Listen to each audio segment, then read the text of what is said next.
संतवाणी सीधा परिवर्तन करती है। सीधा सुना और परिवर्तन होने लगा। देखा बाद में, मिले बाद में, वर्षों पहले गलत आदतें छूट गई, गंदी बातें छूट गई, आप में अच्छी बातें आ गई, बाद में संत से मिले। वाणी का सीधा स्पर्श हृदय में और परिवर्तन, ये संत वाणी का प्रभाव है। जो जितना पहुंचा हुआ उतनी जोर की वाणी काम करेगी, सुनते ही हमारा हृदय परिवर्तित हो जाएगा। अगर कहीं हम उनको देख सकें, सामने बैठकर उपदेश सुन सकें और उसका मनन कर सके तो कहना ही है क्या है। लेकिन केवल अगर हमने सुन भी लिया है तो उसका फल होगा दुर्गुणों का नाश और सद्गुणों का प्रकाश। संत वाणी अमोघ है।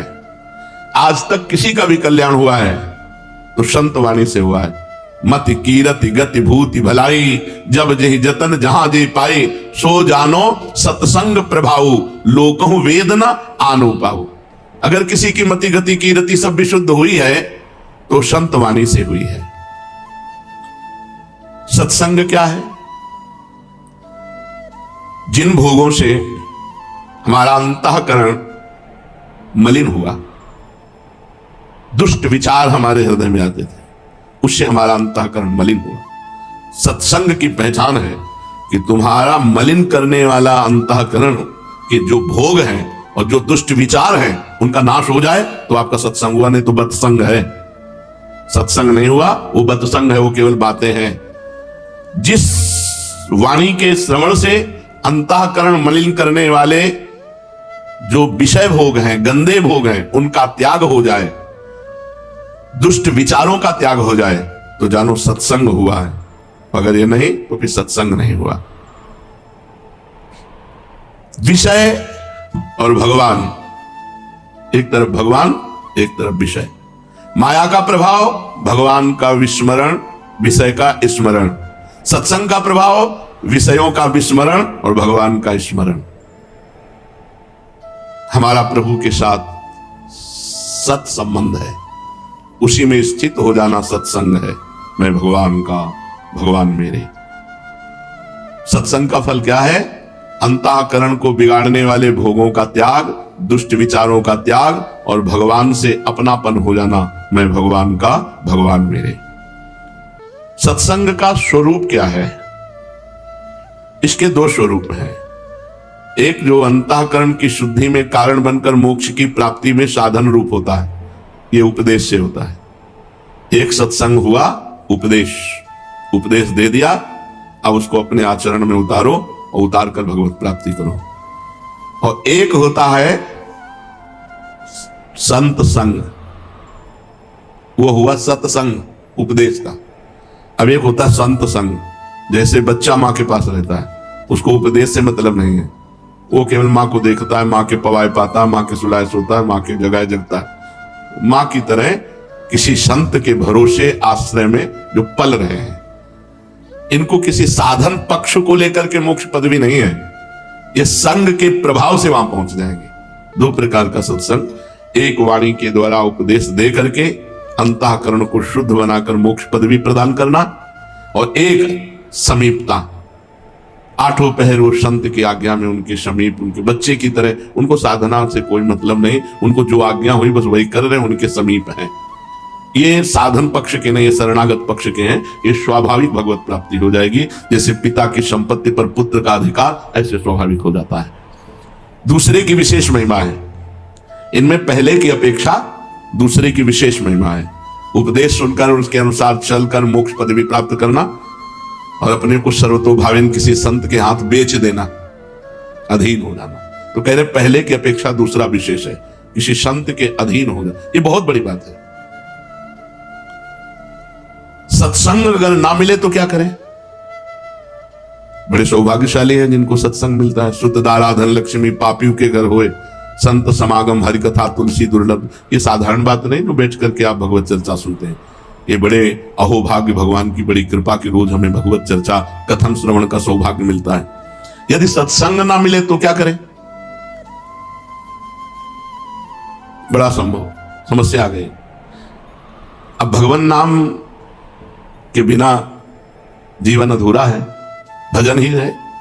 और भजन न होई संग बिनु, और भजन बिना नहीं प्रेम, भजन बिना प्रेम नहीं, और साधु संग के बिना भजन नहीं। तो ग्रंथों का आश्रय ले। दूसरा उपाय है, जैसे हम भागवत पढ़ रहे तो व्यास देव जी, सुखदेव जी इनका संग कर रहे हैं, हम गीता जी पढ़ रहे तो भगवान का संग कर रहे हैं, हम कोई वाणी पढ़ रहे हैं संत की तो उन संत का संग कर रहे हैं, ग्रंथों का सहारा ले। वैसे तो प्रगट बात है, लेकिन जिनको प्रगट में संत संग ना मिले तो फिर ग्रंथों का सहारा ले, खूब ध्यान पूर्वक ग्रंथों को पढ़ें, उसके अनुसार चलें। अगर कोई ग्रंथ के उपदेश से या संत के उपदेश से नाम का ही जप करने लगे और नाम का ही ध्यान करने लगे, फिर आगे चलकर उसको किसी की जरूरत नहीं। वो नाम ही उसको सही रास्ता बताता जाएगा, नाम ही उसके गलत आचरण मिटाता जाएगा और नाम ही भगवत प्राप्ति करा देगा। नाम में रुचि होने तक जरूरी है शास्त्र और संत। जिसकी नाम में रुचि का मतलब होता है जी नहीं सकता बिना नाम के, अब उसके लिए कोई जरूरत नहीं, कोई मिले या ना मिले, क्योंकि जो संत संग का फल है उसे मिल गया। सब साधन कर यह फल सुंदर, प्रभुपद पंकज प्रीति निरंतर। निरंतर भगवान में स्थिति है चिंतन के द्वारा, तो अब वो खुद महापुरुष हो गया है। अब उसे किसी मार्गदर्शक की आवश्यकता नहीं, क्योंकि नाम भगवान विराजमान है उसके हृदय में। कुसंग क्या है? जिस व्यक्ति के संग से नाम छूट जाए, बुरे आचरण अच्छे लगने लगे, बुरे आचरणों में प्रवृत्ति होने लगे, भगवान का भजन छूट जाए, वो व्यक्ति, वो वातावरण, वो परिस्थिति, वो वस्तु, वो विचार, इन सबको त्याग दे। जिस व्यक्ति वातावरण, परिस्थिति, वस्तु, विचार के संग से भगवान का चिंतन छूट जाए, बुराई अच्छी लगने लगे, उसी का नाम कुसंग है। जाके संग कुमति मति उपजय, करत भजन में भंग, तजोरे मन हरि विमुखन को संग। दो बातें बताई, कुमति मति उपजय बुरे भाव, और भजन का भंग हो जाना। जो अभंग भजन चाहिए निरंतर, वो रुक जाना। भजन छूट गया और गंदे विचार आ गए, किसी वस्तु के खाने से या किसी वातावरण से या किसी व्यक्ति से या किसी परिस्थिति से, वो सब कुसंग है। वो व्यक्ति, वस्तु, परिस्थिति, विचार, वो सब कुसंग है जिसके संग से भजन छूट जाए और भोग अच्छे लगने लगे। भगवान की ओर से चित्त वृत्ति हटे जिसके संग से, भोग विषयों में रुचि बढ़े जिसके संग से, वो कुसंग है। यही पहचान है कुसंग की पहचान है। भोगों में रुचि बढ़े और भगवान से चित्त वृत्ति हटे, कुसंग हो गया। चाहे वो वस्तु का हो, चाहे व्यक्ति का हो, चाहे पदार्थ का हो, चाहे परिस्थिति का हो। बहुत सावधान रहना। हमें वो खाना नहीं, वहां जाना नहीं, वो देखना नहीं, उससे बोलना नहीं, उससे संबंध नहीं रखना जिससे भजन छूट जाए। जाके प्रिय न राम वैदेही, तजिए ताहि कोटि बैरीशम जद्यप परम सुनेहि। चाहे वो हमारा कितना प्रिय रिश्तेदार क्यों न हो। तो कुसंग का प्रभाव क्या है? मनुष्य को उन्नति के मार्ग से पतन के मार्ग में पहुंचा देना। संग के अनुसार मन बनता है और मन से आचरण होते हैं। तो जब कुसंग होता है तो मन गंदा हो जाता है, एक मन गंदे विचार प्रकट करता है, फिर गंदे आचरण बनते हैं, दुर्गति हो जाती है। कुसंग का सीधा फल है दुर्गति। इसलिए मनुष्य को कभी नीच का संग नहीं करना चाहिए। नीच माने पतन मार्ग वाले, जो पतित गंदी बातें करे, प्रपंच की बातें करे, भोग की बातें करे, भगवान से विमुख होने की बात करे, वो चाहे कोई भी हो, दूर से ही उसका संग त्याग कर देना चाहिए। साधु और असाधु में अंतर क्या है? बहुत बड़ा अंतर है। असाधु के संग से मोह बढ़ेगा और साधु के संग से ज्ञान बढ़ेगा। असाधु के संग से भोग बुद्धि बढ़ेगी और साधु के संग से योग बुद्धि बढ़ेगी। भगवान में योग। महात्माओं का समागम भगवान से मिलाता है और जो असाधु है, दुरात्मा है, ये नरक पहुंचाते हैं। क्योंकि नरक के 3 द्वार हैं, काम, क्रोध और लोभ। कामा, क्रोधा तथा लोभा तस्मादेत त्रयम त्यजेत। भगवान ने कहा 3 नरक के द्वार हैं। अगर इनमें से काम, क्रोध, लोभ कोई एक भी है तो हमें नरक पहुंचा देगा। तो वैसे तो हमारे अंदर है ही, अगर कुसंग हो गया तो और बढ़ जाएगा। त्रिविधम नरकस्येदम द्वारम नाशन मात्मना कामः क्रोधा तथा लोभा तस्मात् दैत्यं त्यजेत्। ये आत्मा का नाश करने वाले तीन भाव हैं, काम, क्रोध, लोभ। और ये नीच पुरुषों के संग से, दुष्संग से इनकी वृद्धि होती है और ये क्रियात्मक होते हैं और हमें नरकगामी होना पड़ता है। सत्संग की जीवन में कितनी आवश्यकता है? जैसे जीने के लिए श्वास की आवश्यकता है, ऐसे हमारे जीवन के लिए सत्संग की आवश्यकता है। सत्संग नहीं मिला, 2 मिनट में ऐसी वृत्ति हुई, गंदा काम किया, आजीवन जेल, आजीवन जेल। बस 2 मिनट संभालना था बुद्धि को, नहीं संभाल पाए और ऐसा कृत्य हो गया, ऐसे आचरण हो गए कि थू थू और संसार में चले गए। ऐसा क्यों हुआ? क्योंकि सत्संग से रहित बुद्धि है। जीवन में जैसे जीने के लिए हमें श्वास की जरूरत है, ऐसे ही हमें सत्संग की जरूरत है। सत्संग की बिना सत्संग के मनुष्य पशु है, राक्षस है, जो मन में आया सो कर रहा है। जिसके जीवन में सत्संग नहीं है उसका जीवन अधूरा जीवन है। जैसे हम श्वास के बिना जीवित नहीं रह सकते, ऐसे हम सत्संग के बिना परम पवित्र जीवन नहीं धारण कर सकते। चाहे वो जितनी अवस्था हो जाए, हमारी दुर्वासनाएं सत्संग से ही नष्ट होती हैं। संतों का मिलना या उनके पास जाना, ये प्रारब्ध भाग्य की बात है या कृपा की? हमारे भाग्य बड़े थे तो हमें संत मिले, या भगवान की कृपा हो गई? संसार में आना जाना, मिलना बिछुड़ना, यह सब प्रारब्ध के अनुसार होता है, भाग्य के अनुसार। लेकिन भगवान के प्रेमी संतों का मिलन केवल भगवान की कृपा से होता है, भाग्य से नहीं होता। बिनु हरि कृपा मिले नहीं संतों, केवल भगवान की कृपा से होता है। भगवान जिसे अपनाना चाहते हैं उसे संत समागम देते हैं। तो भगवान ने हमें स्वीकार कर लिया, हमें सत्संग मिलता है, ये प्रमाण है। भगवान जिसे अपनाना चाहते हैं उसे कृपा करके संत समागम देते हैं, और जिसे भटकाना चाहते हैं उसे कुसंग दे देते हैं। बड़ा दुर्भाग्य जिनको संत संग नहीं मिला, कुसंग में भटक रहे। ऐसे लाखों लोग हैं जो संत संग से सुधर गए, सुधर रहे हैं और सुधरेंगे।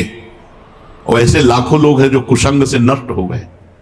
कुसंग सर्वथा त्याज्य, संत संग भगवान की कृपा से। कभी कभी वेशधारी से भी कुसंग हो जाता है, अगर वो सच्चा संत ना हुआ तो बहुत गड़बड़ हो जाता है। हमें लगता है संत है, तो जब हम देखते हैं तो काम, क्रोध, लोभ के गुलाम वेश संत का, वो मान मर्यादा सब भंग हो जाती है। जब भगवान द्रवित होते हैं, भगवान कृपा करते हैं, तब सच्चे संत का संग प्राप्त होता है। जब भक्त भगवान को प्राप्त हो जाता है तो भगवान के समान हो जाता है। फिर जो भगवान कर सकते हैं वो क्यों भक्त क्यों नहीं कर सकता? बड़ा सूक्ष्म विषय कि अब तस्मित् तज्जने भेदा भावात्, भगवान और भक्त में अभेद स्थिति होती है। वो भगवान का स्वरूप हो जाता है। ब्रह्मविद ब्रह्म भवति, फिर वो भगवान के समान है। वो जल में डूबे तो डूबेगा नहीं, भगवान को जल थोड़ी डुबा सकता है, अग्नि जला नहीं सकती, वायु सुखा नहीं सकता, कुछ भी कुछ, वो भगवान है। जब वो भगवान बन गया तो ऐसा हो जाना चाहिए, ऐसा क्यों नहीं? भक्त और भगवान में भाव से अभेद होता है, कलेवर से नहीं। बड़ा सुंदर विषय बताया कि अगर तुम भगवान के समान हो तो ऐसा कर दो। वो भाव देखो, तरंग और समुद्र दो नहीं है। समुद्र में वायु विकार हुआ तो तरंगायमान हो गया। दो ना होते हुए भी समुद्र से अनंत तरंगें उत्पन्न हो सकती, लेकिन तरंग से समुद्र नहीं। समुद्र और तरंग एक ही है। वायु विकार हटा तो आप तरंग नहीं कर सकते, वो समुद्र ही है। तो ब्रह्मविद ब्रह्म ही भवति, जो ब्रह्म को जान गया वो ब्रह्म हो जाता, जानत तुम्हें तुम्हें हो जाए। पर वो ऐसे हो जाता है कि तरंग समुद्र में लहर आनंदित हो रही है, वही समुद्र ही तरंग है। पर समुद्र ऐसी अनंत तरंगें प्रकट कर सकता है, पर तरंग समुद्र नहीं प्रकट कर सकती। इतना अंतर बना रहेगा।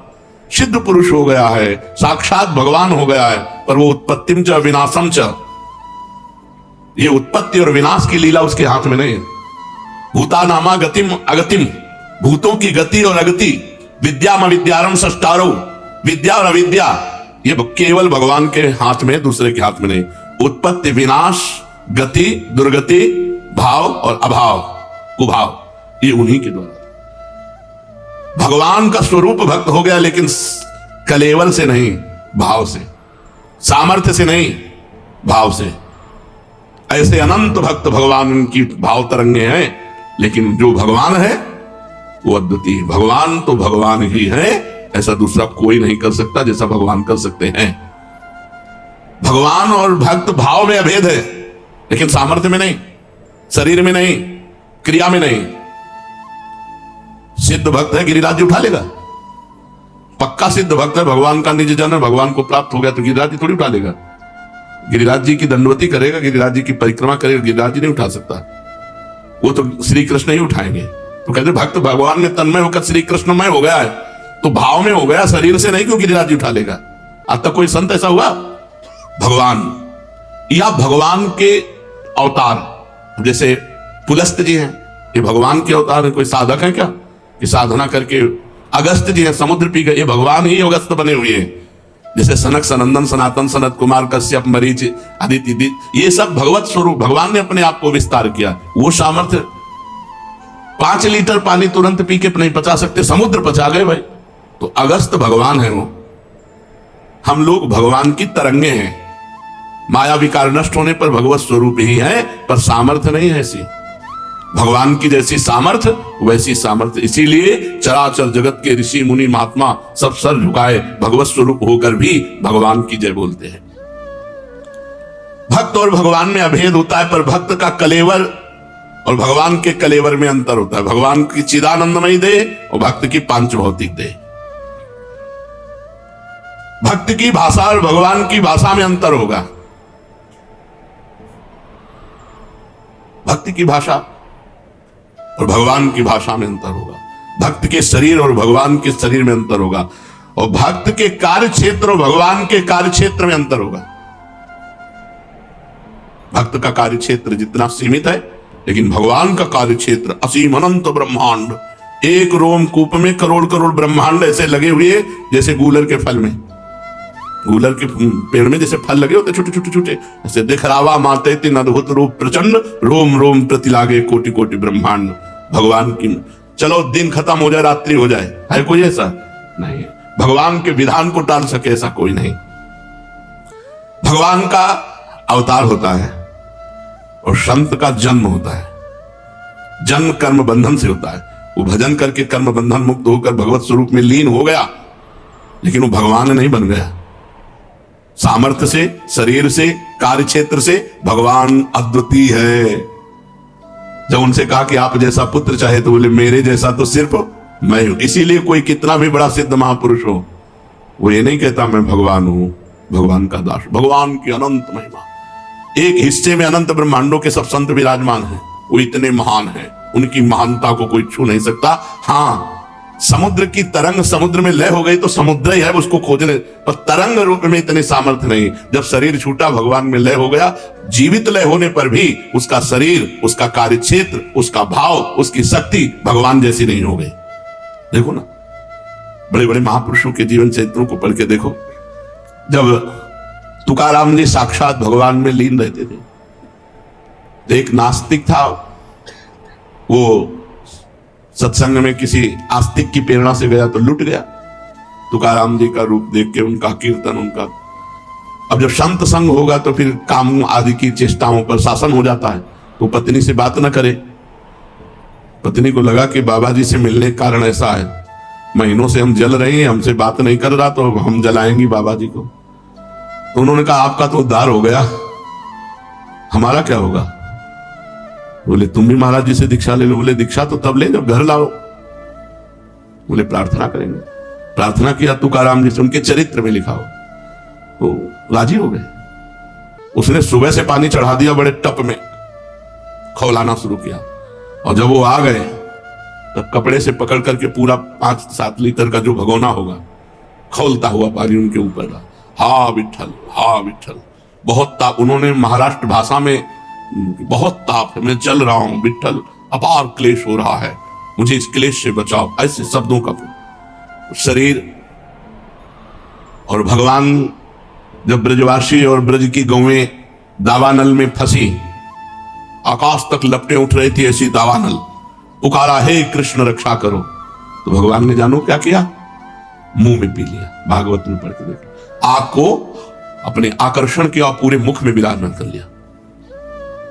यह सामर्थ्य किसी ब्रह्म ऋषि में या किसी भक्त में, किसी महात्मा, कलेवर अलग है। सामर्थ्य भगवान की सामर्थ्य के समान सिर्फ भगवान है। जैसे कहा जाता है तत्त्वमसि, तुम ही वही ब्रह्म हो, तो तुम वो नहीं कर सकते जो भगवान कर सकते हैं। तुम भगवान का चिंतन करके भगवान में लय होकर ब्रह्म स्वरूप हो सकते हो, ब्रह्म में ब्रह्म स्वरूप लीन हो गए, लेकिन तुम कर नहीं सकते हो जो ब्रह्म कर सकता है। यह बहुत रहस्य की बात है। भगवान का भजन करके भगवान में लीन हो सकते हो, लेकिन तुम भगवान बन के मनमानी भगवान नहीं कर, जो कर गए वो तुम नहीं कर। फिर गिरिराज जी उठाना पड़ेगा, फिर कालिया का विष पीना पड़ेगा उनकी महिमा को। तो इसीलिए यहां बहुत कार्य क्षेत्र भक्त का ही रहेगा, भगवान का कार्य क्षेत्र नहीं हो सकता। उत्पत्तिम च विनाशम च भूतानामा गतिम गतिम वेद विद्याम अविद्यारम खष्टारो भगवान इति। ये भगवान के हाथ में है। विद्या अविद्या, गति अगति और सृष्टि और प्रलय ये कोई नहीं कर सकता। तो हम किसी व्यक्ति को भगवान मानकर पूजते हैं तो क्या उचित है? बहुत पवित्र भाव, क्योंकि भगवान सर्वत्र है।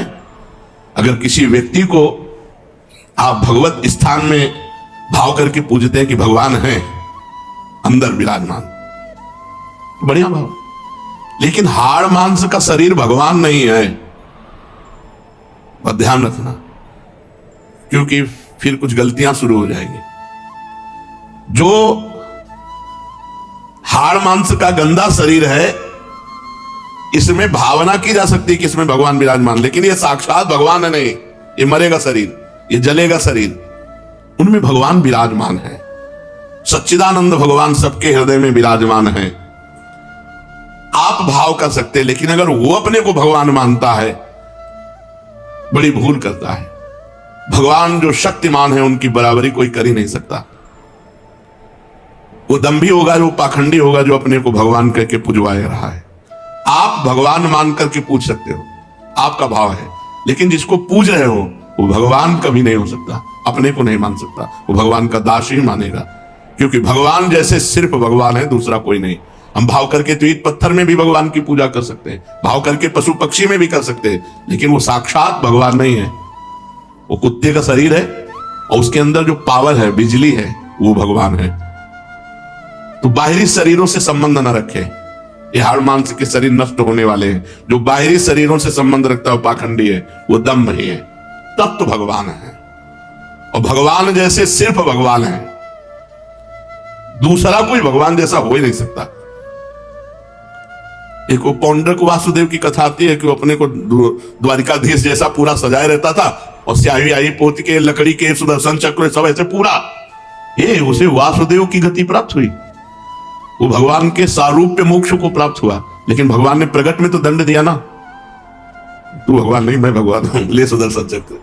भगवान ने सुदर्शन चक्र से यहां ये बात कह रहे हैं कि आप कहीं भी भगवत भाव कर सकते हैं, क्योंकि भगवान सर्वत्र हैं। लेकिन कोई अपने को भगवान मान करके पूजाए कि मैं भगवान हूं, मैं तो सिर्फ भगवान भगवान है, दूसरा कोई भगवान नहीं हो सकता। इतनी सामर्थ्य किसी में नहीं है जो भगवान में है। अनंत सामर्थ्य भगवान में विराजमान। सामर्थ्य और भगवान की लीला का अनुकरण करने की सामर्थ्य, हाँ कुछ लीलाएं हैं जिनको गाकर अनुकरण करके हम भाव में तन्मय होते हैं। ये जो लोग गंदी प्रवृत्ति के हैं, वो भगवान की आड़ में अपनी वासनाओं की पूर्ति करते नहीं। रास का मतलब क्या है? रस स्वरूप ब्रह्म में विलसन, रस स्वरूप परमात्मा में स्थिति। वहां जो विलास हो रहा है, बाहु प्रसार परिरंभ कराल को, वो ब्रह्म स्पर्श हो रहा है।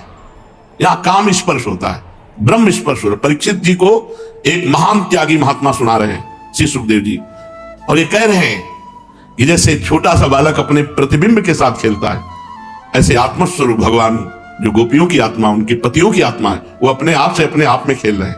अपने आप से अपने आप में कहां खेल? जितनी गोपी उतने श्री कृष्ण, और जो श्री कृष्ण का स्वरूप है वो केवल श्री कृष्ण का ही है। जो दिव्य विग्रह वो किसी का नहीं है। सब प्रद्युम्न शाम्बादि भगवान से ही प्रकट हुए थे, लेकिन सब कटे और यही शरीर छोड़ा। और भगवान दिव्य विमान पर बैठ करके सदे गए कि नहीं गए? 88 करोड़ यदुवंशी यही सब कटे। जो भागवत में था, प्रद्युम्न ने सांब को, सांब ने प्रद्युम्न को काट दिया, वही शरीर पूरा। और ये सब भगवत स्वरूप है, श्री कृष्णमय है। लेकिन श्री कृष्ण के दिव्य तनु और इनके तनु में अंतर है। श्री कृष्ण से ही प्रकट हुए हैं। श्री कृष्ण जैसे तो सिर्फ श्री कृष्ण है, प्रभु जैसे तो सिर्फ प्रभु हैं। इसलिए मन वचन कर्म से संत संग के द्वारा हम केवल भगवान का आश्रय ले और खूब भगवान का नाम जप करें। भगवान जैसे सिर्फ भगवान, दूसरा कोई नहीं हो सकता। श्री राधा वल्लभ लाल की।